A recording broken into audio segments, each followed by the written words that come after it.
ಇನ್ನು ಕೇವಲ ಗರಂ ಆದಂತಹ ಸನ್ನಿವೇಶಗಳಷ್ಟೇ ಅಲ್ಲ, ಇವತ್ತಿನ ಪದಗ್ರಹಣ ಕಾರ್ಯಕ್ರಮದಲ್ಲಿ ಕೆಲವೊಂದಷ್ಟು ಸ್ವಾರಸ್ಯಕರ ಮೊಮೆಂಟ್ಗೂ ಕೂಡ ಇವತ್ತಿನ ಸಮಾವೇಶ ಸಾಕ್ಷಿಯಾಯಿತು. ಸಿಎಂ ಈಗ ಯುವಕರೆಲ್ಲ ಮುದುಕ ಆಗಿದ್ದಾನೆ ಅಂತ ಖುದ್ದು ಎಐಸಿಸಿ ಅಧ್ಯಕ್ಷ ಮಲ್ಲಿಕಾರ್ಜುನ ಖರ್ಗೆ ಮುಖ್ಯಮಂತ್ರಿ ಡಿಕೆಶಿ ಬಗ್ಗೆ ಹೇಳಿದ್ದಾರೆ.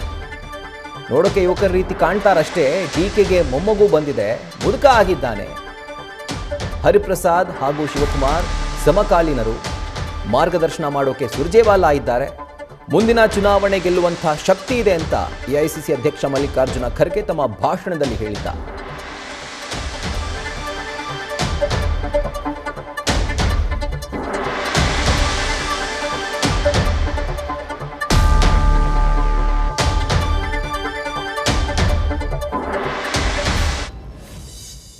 ಇದು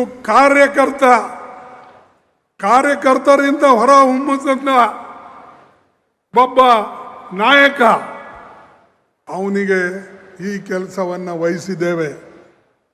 ಅದರ ಜೊತೆಯಲ್ಲೇ ಯುವಕರು ಮುಖ್ಯಮಂತ್ರಿಗಳಿದ್ದಾರೆ. ಯುವಕರೇನಿಲ್ಲ, ಈಗ ಅವ ಮುತ್ತೆ ಆಗ್ಬಿಟ್ಟಾನ. ಯಾಕಂದರೆ ಅವನಿಗೂ ಮೊಮ್ಮಗಳ, ಅದಕ್ಕೆ ನಾವು ಯುವಕರಂತ ಹೇಳಂಗಿಲ್ಲ. ಆದರೆ ಯುವಕರಂಗೆ ಕಾಣ್ತಾರೆ, ಯುವಕರಂಗೆ ನಡೀತಾರೆ. ಅದಕ್ಕೆ ನೀವೆಲ್ಲ ಯುವಕರು ಅಂತೀರಿ.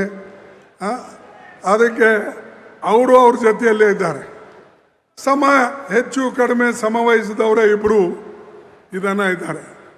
ಅವ್ರಿಗೆ ಮಾರ್ಗದರ್ಶನ ಕೊಡೋಕ್ಕೆ ಈ ವೇದಿಕೆ ಮೇಲೆ ಕುಳಿತಂಥ ಎಲ್ಲ ನಾಯಕರಿದ್ದಾರೆ, ಹಿರಿಯ ನಾಯಕರು. ಸುರ್ಜೇವಾಲಾ ಅವರು ಇದ್ದಾರೆ. ಅದಕ್ಕೆ ನಾವು ಇಂಥ ವ್ಯಕ್ತಿಗಳ ಕೈಯಲ್ಲಿ ಇವತ್ತು ಕೊಟ್ಟಿದ್ದೇವೆ. ಬಹುಶಃ ನಮ್ಮ ಪುನಃ ಸರ್ಕಾರ ತರ್ತಕ್ಕಂಥ ಇದರಲ್ಲಿ ಹಾಗೂ ಅಖಿಲ ಭಾರತೀಯ ಕಾಂಗ್ರೆಸ್ ಕಮಿಟಿ ಒಂದೇ ಅಲ್ಲ, ನಾಳೆ ಬರ್ತಕ್ಕಂಥ ಪಾರ್ಲಿಮೆಂಟ್ ಚುನಾವಣೆಗೂ ಕೂಡ ನಮಗೆ ಶಕ್ತಿ ಕೊಡ್ತಾರೆ ಅಂತಕ್ಕಂಥದ್ದು ನಾನು ನಂಬಿದ್ದೇನೆ. ನ್ಯೂಸ್ ಫಸ್ಟ್ ನಿರ್ಭೀತಿಯಿಂದ ನಿಮ್ಮ ಪರವಾಗಿ.